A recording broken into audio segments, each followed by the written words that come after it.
Alright guys, welcome back. So last week we got the brakes working, so now we're gonna work on a little fuel leak. I have to replace a few fuel lines. I'll show you which ones. So last video I washed the motor, and after washing it I discovered that there was a wet spot here after the engine had dried, after we had run the motor, because injector 6 is leaking. So I'm gonna have to pull the fuel rail out. So in order to do that, we're gonna have to undo all the spark plug wires. And I believe we have to unclip a few things here. I think one of the sensors may have to be undone. And this hose has to come out, and then the whole rail should be able to come up. Alright, so I believe there's two brackets, this one here and this one here, that hold in the fuel rail after I disconnect everything. But this one, the screw, you can't see underneath, but there's a line, there's another I think fuel line in the way. So I'll have to see when we get there on how to get around that line. I'll probably have to remove it, but I have some new hose here because you can see it easier from the other side. Hold on. Alright, so I don't know if you guys can see it, but alright, right there, that's the hose that goes from the fuel rail to the actual injector, and they're cracked. And the other ones aren't leaking, but I'm going to replace all of them once I pull the rail out. Yeah, I'm going to get to work. I think a lot of this will be just time lapse because the neighbors next door are blasting some music, and I don't want to get a strike for it. Alright, here we go.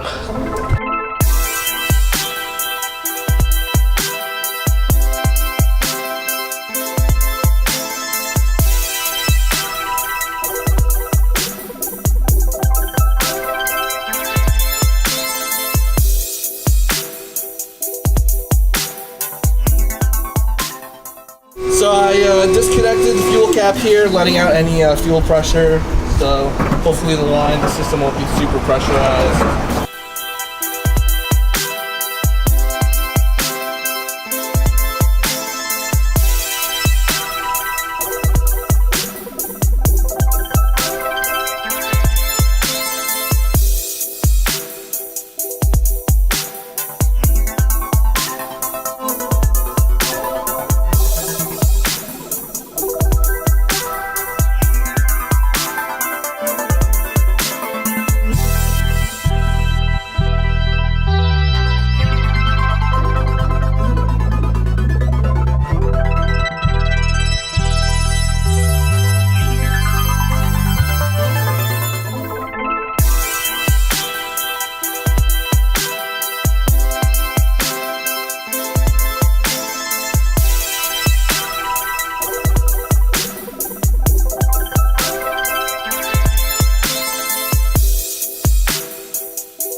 It's like a million hours later. So holding down the rail, there's a bolt here, there's one here, there's also one here, and here on the other side, there's one here holding the fuel rail, and then there's one last one right here. I don't know if you can see it, but what it is it's a nut on a stud, and pretty much you have to remove the stud. Alright, so it's really frustrating because in order to take the rail out, you need to remove the stud, which it's one of the pieces that's holding in that pulley up front that you can't really see.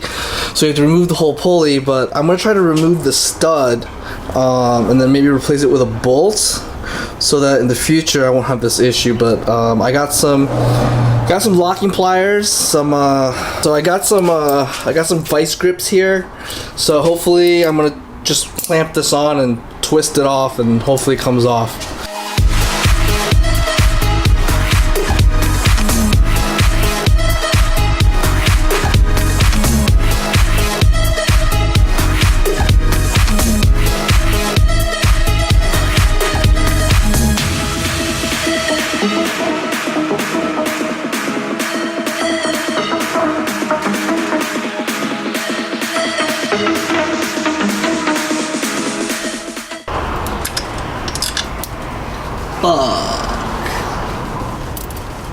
Alright guys, I think everything disconnected, so we'll see if the fuel rail will start to come out.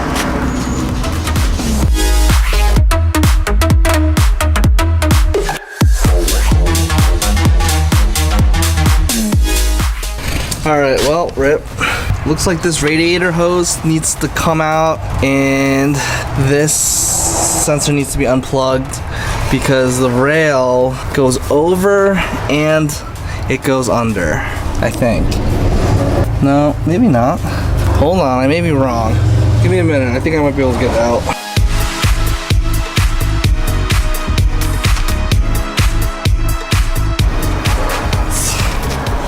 Alright, ta-da! Alright guys, the next step is to take off the injectors and replace the lines that connect them with some new hose. I'm running out of battery here, so just bear with me. Alright guys, what's up? It's the next day. So pretty much I ran out of battery and it was getting really hot yesterday, so I just kind of called it quits, and I thought I was going to have to get new injectors. But I did a little research online. I found this method of removing the fuel line that connects to the fuel injector. So we'll see if that works, and maybe I can salvage these injectors. I bought a few materials here, so we're gonna give it a shot. So I have the first injector here that I removed yesterday. And so what I saw, someone take a razor blade and pretty much cut this line up, and then it actually comes off, and then it'll free up this little, I don't even know what this is, this little brass piece.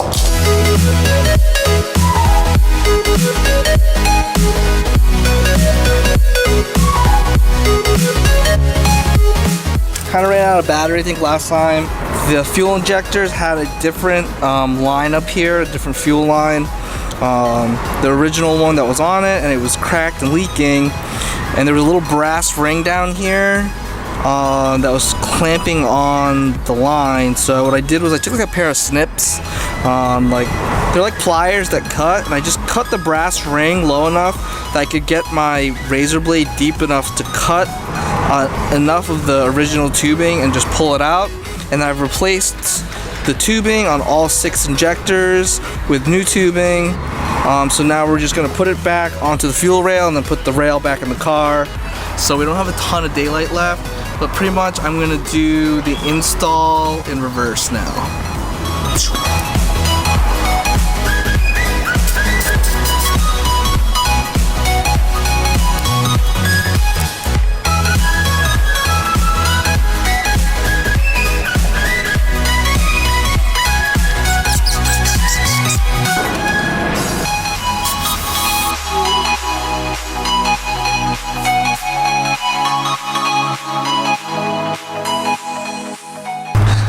Okay, so each injector has a little like grommet, like a little rubber grommet that holds it in. So I'm going to remove all these guys. So I have replacements for all these rubber gaskets or whatever you call them, and then I'll put the fuel rail back in.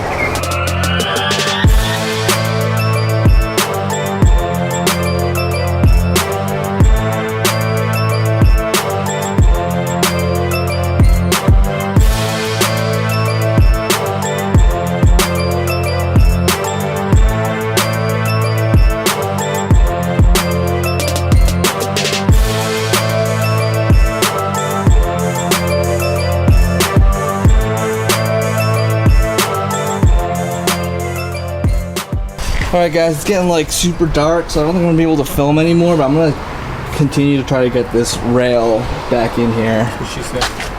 Alright guys, sorry if the filming has been kind of shit, but it's just been super hot lately, like unbearably hot. It's been making it extremely difficult to film and work on the car and like the lighting situations and everything, so I apologize. But so I was here again earlier this week trying to work on the car, and when I opened the garage it just stank. It smelled so bad. It smelled like a dead animal. So I knew either something died in here or we had a coolant issue. And sure enough, there was a coolant issue. And you guys probably aren't going to be able to see it, but alright.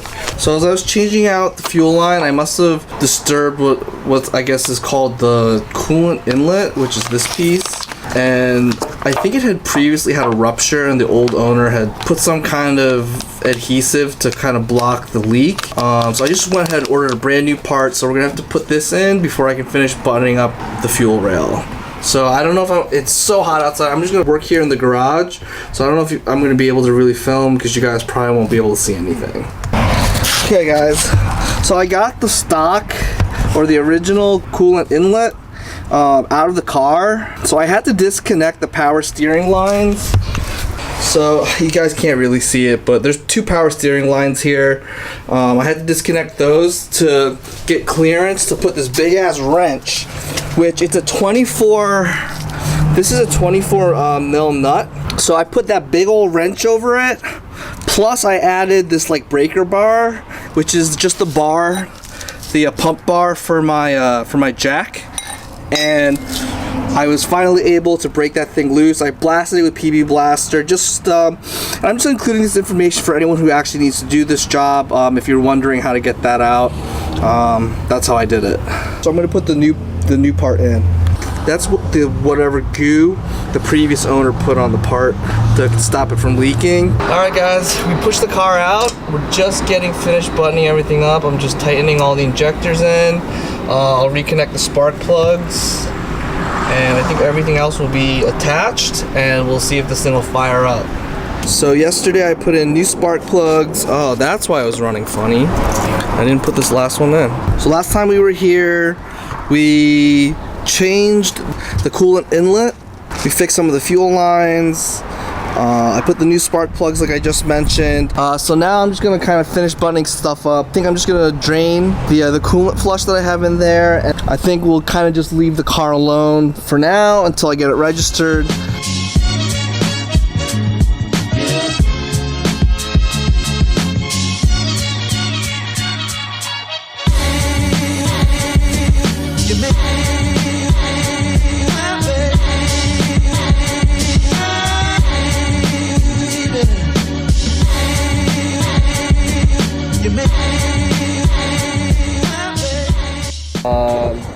I kind of put a halt on doing some of these maintenance things because I was having an issue with the car. Once the car was hot, it didn't want to rev past 1K. So I've been trying to solve that issue and just try to get the car running. I did get the paperwork for the car, so this car is actually legal to drive on the road now. And I thought it was a few different things. I thought it was maybe the TPS sensor, but I don't think this is the cause. I actually ordered a new one and tried to see if it would make any difference. It didn't. I'm starting to think it's actually this module here on the distributor that's the issue. What I did was I took a spark plug tester, I guess you would call it. What you do is you connect it here at you pull off the cable and you attach it here on the other end on the spark plug, and if it lights up, that means there's spark. I was finding that once you started revving the car, that cylinders, I think 3 and 5, were having no spark or weak spark, which is what led me to believe that this module was the problem after doing some research, looking at other people who were experiencing the same problem.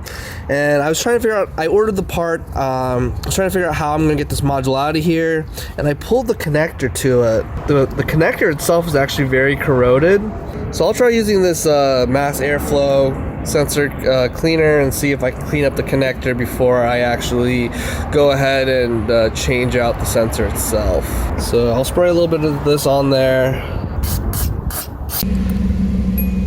Alright guys, I warmed the car up and it's still having the issue. I don't think it's as bad as it was before. So when I hit the gas, it'll kind of get stuck at 2K, but then it'll rev past. So see how it got stuck there, like right before 2K?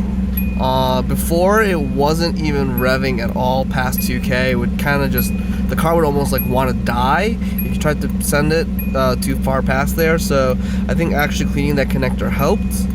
I'm gonna go get the new module, replace it, and see if that makes it any better.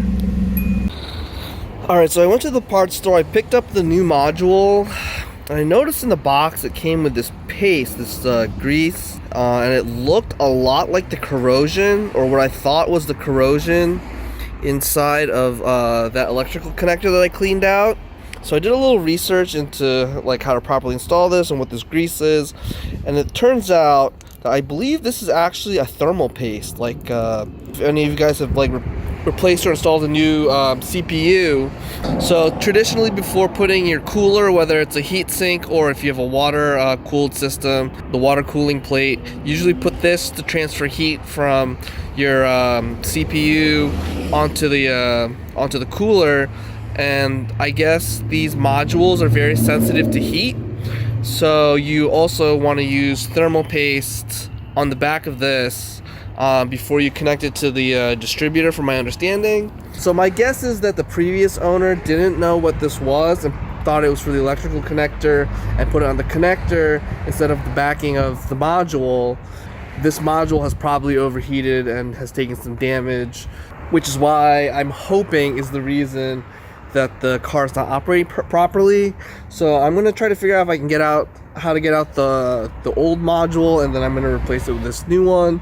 If I can find somewhere to put the camera, I'll do a little time lapse. If not, I'll come back and update you guys once I've installed the module.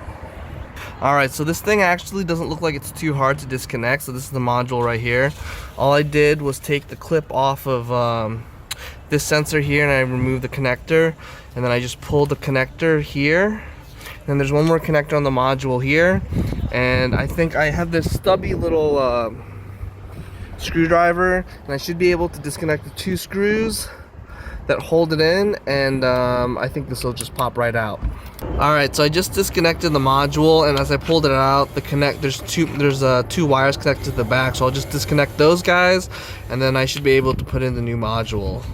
Alright, so this distributor here doesn't really have a heat sink or anything, so I don't know how much good this thermal paste is going to do. I put a little bit down the middle where it makes contact on the distributor itself. Hopefully that helps. But this replacement part is from AutoZone, and it's actually very similar to the piece that I pulled off. So hopefully this thing works. I'm going to install it and see what happens. Alright, so the new module is all hooked in there. You guys really can't see it. Start the car up, let it warm up for about 10 minutes, and then we'll find out if this fixed the problem or not. If it doesn't fix the problem, there goes another $100 down the drain, and I will be a very sad panda. Car is running good. It's not having any trouble revving, so I'm gonna take it out for a drive and see if it makes it back here.